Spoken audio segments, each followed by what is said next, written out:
GMP Mayavaram வாசனை YouTube channel Abdullah. ரொம்ப பேர் ஓப்பன் ஆகலைன்னு எத்தனை வருஷத்துக்கு சொல்லுவீங்கன்னு தெரியல. நானும் பல விதங்களில் உங்கள்கிட்ட வேண்டி விரும்பி சொல்கிறேன். என்னோட கஷ்டத்தை புரிஞ்சுங்க. 5 வருஷம் உழைப்பு இந்த யூடியூப்பில் பல லட்சத்தை நான் இழந்திருக்கேன். மீண்டும் நான் அந்த யூடியூப் ஆரம்பித்து பல தடைகளை மீறி உங்கள்கிட்ட கதை சொல்லிட்டு வரேன். மாமனுக்கேற்ற பொண்ணு. அன்னைக்கு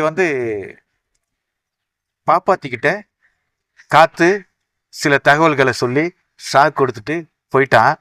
அங்கேருந்து ஓப்பன் பண்ணால் மாதா கோயிலேருந்து அப்படியே டில்டவுன் பண்ணோம்.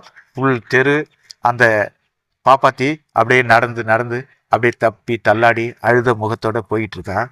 பார்த்தா டப்பு டப்பு டப்பு டப்புன்னு சவுண்டு. காத்து திரும்ப வண்டியை டர்ன் பண்ணி அப்படியே போயிட்டு அவள் பக்கத்தில் பிரேக் அடித்தான். வணக்கம் பாப்பாத்தி. பவுனு போல இருக்கிற பச்சை தமிழ பேசுற நான் தான் பாவி ஆயிடக்கூடாதுன்னு திரும்ப வந்து சொல்றேன் அப்படின்னா அவளுக்கு ஷாக்கு. க்ளோஸ் அப்பு. அப்படியே பார்த்தா நீயும் புதுசு நானும் புதுசுன்னு சொல்லிக்கிட்டு இருந்த. ஆனா அப்ப நீயும் பழசு நானும் பழசு ஆயிட்டோம். இந்த ஊருக்கு நீ புதுசு, இந்த ஊருக்கு நான் பழசு. நீ பார்க்க போறது பட்டாளத்தான் தம்பிய. அங்க பக்குவமா பேசு. நீ காதலிச்ச பையனை கண்கொள்ளா காட்சியோட பாப்ப. ஒண்ணு தெரியுமா, ஊருக்கே தெரியாத விஷயத்த நான் சொல்றேன். கையல் இருக்காளே கையலு, அவ கட்டிக்கிட்டு தான் பட்டாளத்தான் பட்டணத்துக்கு போயிட்டா. ஆனா அவ வச்சுக்கிறது உன்னோட காதலனை. மனசு ஷாக் ஆகுதா? எனக்கும் அப்படிதான் ஷாக் ஆணுச்சு. ஆனா என்ன இது சொல்லாம இருக்க முடியல. உன் உயிர், உன் வாழ்க்கை, உன் மாமன் கொண்டு உன்னை நடு ரோட்டுல விட்டுட்டு போயிட்டான். இப்ப கூட புரியலையா உனக்கு? உன் காதலன் கூட நீ சந்தோஷமா வாழணும்னு தான் பக்குவமா பேசி பக்குவமா கைப்பற்றி சந்தோஷமா இரு. வரட்டுமா? காத்து மாதிரி வருவேன், காத்து மாதிரி போவேன். ஆனா என் மனசுல எதுவுமே வஞ்சனை இல்லாத உன்கிட்ட சொல்லிடுவேன். நான் வரேன் அப்படின்ட்டு போனால ஷாக்கு அப்படியே ஃபீல் பண்ணா. இவ சொன்னது எல்லாமே கூலா சொல்லிட்டு போயிட்டான். ஆனா அத்தனையுமே வேதனை, அத்தனையுமே கஷ்டம். அப்படியே ஃபீல் பண்ணா சுத்தமுத்தும் பார்த்தா அப்படியே கண்ணு கலங்குன்னு கதர்னா ஃபீல் பண்ணா. அப்படியே ஸ்டெப்பா நடக்க ஆரம்பிச்சேன். அப்படியே போனா. அப்படியே கட் பண்ணாக்க அந்த கையலோட வீட்டுல விசில் சத்தம் பிஸ்கு அடிச்சுது. அப்படியே துணி மாத்திக்கிட்டு இருந்தவ அந்த பாவடையை நெஞ்சோட கட்டிக்கிட்டு அப்படியே ஓடி வந்து குக்கர் அழுத்தின. திரும்பி பார்த்தா அங்க மச்சனை ஆப்டர் சாக்ஸ் போட்டுக்கிட்டு ஒரு பனியனை போட்டு அப்படியே பெட்ஷீட் அப்படியே ஐஸ்ஃபுல்லு இழுத்து அப்படி தூக்கி விட்டு திரும்பி படுத்தான்.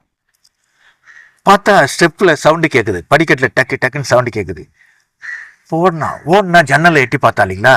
ஜன்னலை எட்டி பார்த்தா பாப்பாத்தி படிக்கட்டுல ஏறா. இவ அப்படியே ஐஸ்ஃபுல்ல ஓடனா பாத்ரூமை திறந்தா பாத்ரூம்ல உள்ள பக்கெட்டை எடுத்து அப்படியே தொப்புற ஊத்திக்கிட்டு பக்கெட்டை ஓடி தூக்கி விட்டு அவ பாப்பாத்தி ஸ்டெப்பு ஏறா. கதவை திறக்கப்பறா. இவ ஓடுறா. ஓடி அப்படியே பச்சை நட்ட. தம்பி தப்பு நடந்துச்சு அப்படின்னா அவன் அலறி எழுந்துச்சான்ல. இவ கதவை திறந்து உள்ள வந்தா இல்லைங்களா?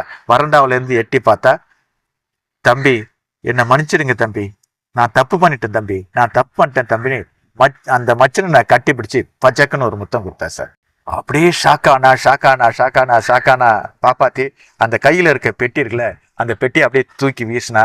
அந்த பெட்டியில உள்ள புடவை, பாவாடை, ஜாக்கெட்டு எல்லாம் அப்படியே கீழே பறந்து வந்து அப்படியே கேள்விக்குறி. ஷாக்கு. இன்டர்வல் இடைவேளை. அப்படியே எல்லாருக்கும் இன்டர்கட் ஷாட். அப்படியே டக்குன்னு க்ளோஸ் அப். ஷாக்கு. அப்படியே ஓப்பன் பண்ணோம். அப்படியே இன்டர்வலுக்கு பிறகு இவன் அவளை பார்க்குறா, அவனை பார்க்குறா. அவ எழுந்துச்சு. அன்னிகாரிய ஓங்கி ஒரு அறவிட கையை ஓங்கினா. டக்குன்னு அன்னிகாரி தடுத்தவளை பாப்பாத்தி ஒரு அறை பலார்னு கையில் வெளியே அடிச்சா. என்னையும் நீ அடிக்கிற அடி அப்படின்ட்டு அவ தடுக்க ஆரம்பிச்சா. ஒரு ஸ்ட்ரகிள் அப்படியே ஸ்ட்ரகிள் ஆகி அப்படியே நின்னாங்க. நான் என்ன பாவம் செஞ்சேன்? நீங்க ஏன் என் மாமனை லவ் பண்ணீங்க? ஓ மாமான்னு சொல்ற, நீ ஏன்டி என் மச்சனை லவ் பண்ணன்னு அவ திருப்பி கேட்டா. அண்ணி தயவு செய்து நான் சொல்றது கேளுங்க ப்ளீஸ், எல்லாம் சைலண்டா இருக்கீங்கன்னா அவ சொன்னான். ஹீரோ செகண்ட் ஹீரோ சொன்னார். இப்ப இந்த விவாதம் நடந்து அப்படியே கட் ஷாட் போனோம் பொடி பைத்தியக்காரி. உன் மாமா என்ன விரும்பினா எவன்டி சொன்னது? அந்த காத்து சொன்னானா? அந்த போஸ்ட்மேன் சொன்னா? ஏண்டி கண்டவங்க பேச்சை கேட்டுட்டு உன்னோட கனவை சிதைச்சிக்கிட்டு நிக்கிற? இவ்வளவு காண பேசுறிய? என் மச்சனை எதுக்கடி நீ விரும்பின? நான் எங்க விரும்பின? அவருதானே ஆசைப்பட்டேன்னு சொன்னாரு. அப்ப அவனை விரும்பலையா நீ? எதுக்கு வீட்டை தேடி வந்த? என் மாமா நடு ரோட்ல இறக்கி விட்டு போயிடுச்சு. அப்படியே எல்லாரும் ஷாக்கு அப்படியே ஃபீல் பண்ணாங்க. சோரி பாப்பாத்தி, உன் மாமா உன் மேல உசுரே வச்சிருக்காண்டி. உன்னை தவிர வேற எந்த பொண்ணையும் கட்டிக்க மாட்டேன்னு சொன்னாண்டி. வார்த்தைக்கு வார்த்தை என் பாப்பாத்தி, வார்த்தைக்கு வார்த்தை எங்க மாமன் பொண்ணு, வார்த்தைக்கு வார்த்தை என் அக்கா பொண்ணு அப்படின்னு சொல்லி எனக்கு பாடம் புகட்டினாண்டி. நான் வாழுற வாழ்க்கை இருக்க, இந்த வாழ்க்கை நரகமா தான் இருந்துன்னு நினைச்சேன். இல்ல, சந்தோஷமா இருக்க. என் வீட்டுக்காரு நான் முதிரி கண்ணியா இருக்கேன்னு யாரும் கட்டிக்கலன்னு சொன்னாங்க. ஆனா என் வீட்டுக்காரு என்னோட வீடியோ பார்த்துட்டு எனக்கு வாட்ஸ்அப் காலில் பேசி இந்த கல்யாணத்தை பண்ணிக்கிட்டோம். அவர் சொன்னாரு, சின்ன வயசுல அப்பா அம்மாவை இழந்துட்டோம், என் தம்பி நான் தான் வாழ்ந்துகிட்டு இருக்கோம். என் தம்பிக்கு நீ தாரமாவும் இரு, ஒரு தாயாவும் இரு, தகப்பனாவும் இரு. என் தம்பிக்கு நீ ஒரு தெய்வமா இருன்னு சொன்னார். தாரமா என்ன படுக்கையில தான் தாரான்னு கிடையாது. அவனை அந்த அளவுக்கு நேசிக்கணும். அப்படி தாண்டி என் மச்சனை கூட நான் வாழ்ந்துகிட்டு இருக்கேன். ஆனா இப்படிப்பட்ட வாழ்க்கையை யாரோ ஒருத்தர் சொன்னான்னு கேட்டு, யாரோ ஒருத்தர் பேச்சு கேட்டுட்டு நீ தப்பா நினைச்சிட்டல. நீ தப்பா நினைச்சது என்ன மட்டும் இல்ல, உன் மாமனையும் தான். உன் மாமன் உன் மேல உசுரையே வச்சிருக்கான்னு அவன் கொடுத்த அடியில தாண்டி நான் தெரிஞ்சுக்கிட்டேன். இன்னைக்கு நான் நல்ல விதமா வாழுறேன்னாக்க உன் மாமன் தாண்டி காரணம். உன் மாமனை விட்டுட்டு, உன் மாமனை மறந்துட்டு என் மச்சனை கொடுத்த பூவை நீ தலையில வச்சுக்கிட்ட பாரு, அங்க நீ தப்பு பண்ணிட்ட. உன் மாமனை மறந்துட்டு என் மச்சனோட போட்டோவை நீ கையில எடுத்து போன பாரு, அங்க நீ தப்பு பண்ணிட்ட. நிச்சயதார்த்த அன்னைக்கு உன் மாமா வாங்கிட்டு வந்த பூ மண்ணா இருக்குன்னு சொல்லிட்டு தூக்கி கூரை மேல வீசின பாரு, அங்க தப்பு பண்ணிட்ட. இதெல்லாம் எனக்கு எப்படி தெரியும்னு நினைக்கிறியா? என் மச்சனை அத்தனை விஷயத்தையும் ஒரு தாய்கிட்ட சொல்ற மாதிரி என்கிட்ட சொல்லிட்டா. ஆனா அவன் கூட என்ன சேர்த்து வச்சு சொன்னானே காத்து, அது உண்மையாக்கணும். அப்பயாவது என்னோட மச்சனை விட்டுட்டு நீ வீட்டுக்கு திரும்பி ஓடுவேன்னு நினைச்சேன்.